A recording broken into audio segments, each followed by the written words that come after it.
Good morning students, मैं लविका शर्मा आपकी हिंदी की अध्यापिका। आज हम पढ़ेंगे पाठ 8 अपना भारत प्यारा है।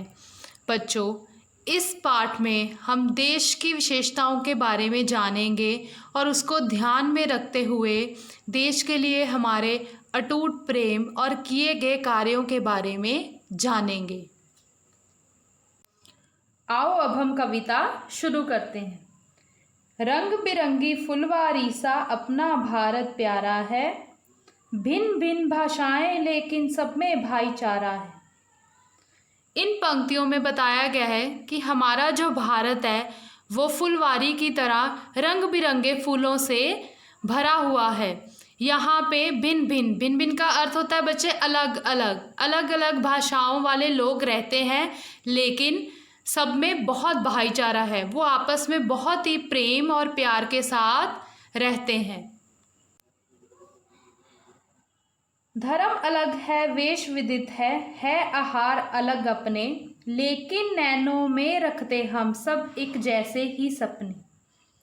इन पंक्तियों में बताया गया है कि हमारे देश में, भारत में धर्म अलग अलग हैं, लोगों के वेशभूषा अलग अलग है, वो अलग अलग आहार का मतलब होता है बच्चे खाना, अलग अलग भोजन खाते हैं, लेकिन सभी अपने नैनो मतलब आँखों, सभी अपनी आँखों में एक ही जैसे सपने रखते हैं, एक ही जैसा सपना देखते हैं। उन सपनों में अपना भारत खिलता है, मुस्काता है, पंख लगाकर मेल जोल के फर उड़ जाता है। इन पंक्तियों में बताया गया है कि जो सपने आपस में मिलजुल कर भारत के लोग देखते हैं, उसी से भारत क्या है, खिलता है, मुस्काता है और पंख लगाकर मिलजुल के फर के उड़ जाता है। इसकी धड़कन में जनगण मन, अंतर में उजियारा है, रंग बिरंगी फुलवारी सा अपना भारत प्यारा है। इसमें बताया गया है कि भारत की हर धड़कन में जनगण मन बसा हुआ है। अंतर का अर्थ होता है बच्चे मन, और उजियारा का अर्थ होता है उजाला। भारत के हर शख्स के मन में उजाला है। रंग बिरंगी फुलवारी के जैसे कि बगीचे में रंग बिरंगे फूल खिले होते हैं, वैसे ही हमारा प्यारा भारत क्या है, खिला हुआ है। हम बहते युग के पानी पर कश्ती लेकर निकले हैं, अपने तन मन में चाहत की मस्ती लेकर निकले हैं। इन पंक्तियों में बताया गया है कि हम नौजवान बहते हुए युग के साथ चल रहे हैं। जैसे पानी पर कश्ती होती है बच्चे, नाव को लेकर जाया जाता है, वैसे ही हम बहते युग के साथ पानी पर अपनी नाव लेकर निकल पड़े हैं। हम अपने तन मन में चाहत की मस्ती लेकर उस नाव को लेकर अपने साथ आगे बढ़ते जा रहे हैं। हम चाहते हैं इस मस्ती के रंग रंगे दुनिया सारी, ध्वज सारे मिलकर के गाएं चाहत की एक धुन न्यारी। इस पंक्तियों में बताया गया है कि जो नौजवान है भारत का, वो चाहता है कि जो उसकी ये मस्ती है, उसके रंग में पूरी दुनिया के जो देश हैं वो रंग जाएं। सारी दुनिया के जो देश हैं वो उसके साथ इस रंग में रंग कर आगे बढ़ें। ध्वज का अर्थ होता है बच्चे झंडा। वो चाहता है कि जो सारे ही देशों के ध्वज हैं वो भारत के झंडों के साथ मिलकर एक ही गीत गाएं और चाहत की इस धुन को गाते हुए आगे बढ़ें। हम देंगे संगीत, हमारे हाथों में एक तारा है, रंग बिरंगी फुलवारी सा अपना भारत प्यारा है।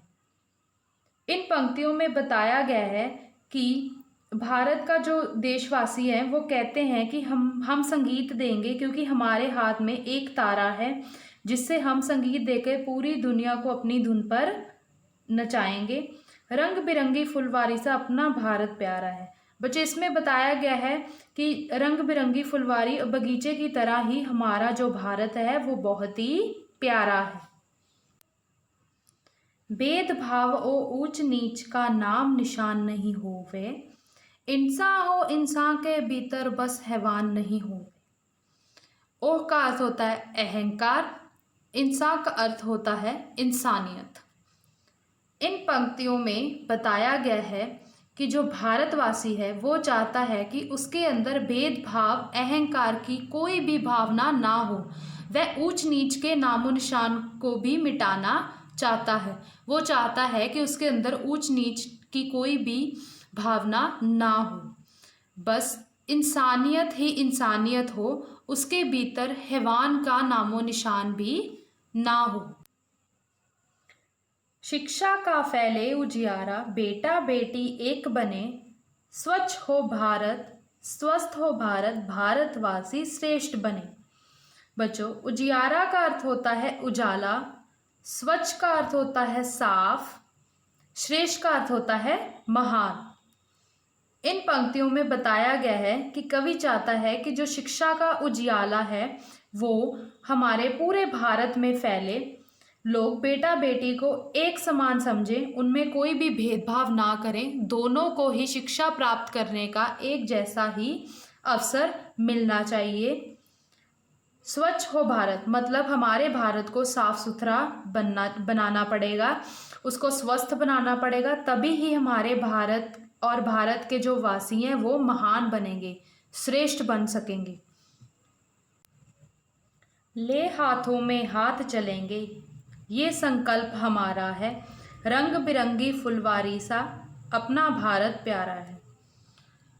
इन पंक्तियों में बताया गया है बच्चे कि अगर हम हाथों में हाथ लेकर चलेंगे, और ये संकल्प का मतलब होता है निश्चय, ये निश्चय करेंगे कि हम आपस में भाईचारे के साथ रहेंगे, कभी भी आपस में भेदभाव नहीं करेंगे, लड़ेंगे नहीं, तो भी ही हमारा जो भारत है वो क्या है, प्यारा बनेगा और रंग बिरंगी फुलवारी की तरह महकेगा। बच्चों, आज हमने इस पाठ में जाना कि अगर हमें भारत देश को महान और सर्वश्रेष्ठ बनाना है तो उसके लिए हमें आपस में भाईचारा, प्यार के साथ रहना पड़ेगा, हमें भेदभाव की भावना को त्यागना पड़ेगा, तभी हमारा जो भारत है वो महान और श्रेष्ठ बन सकेगा। धन्यवाद।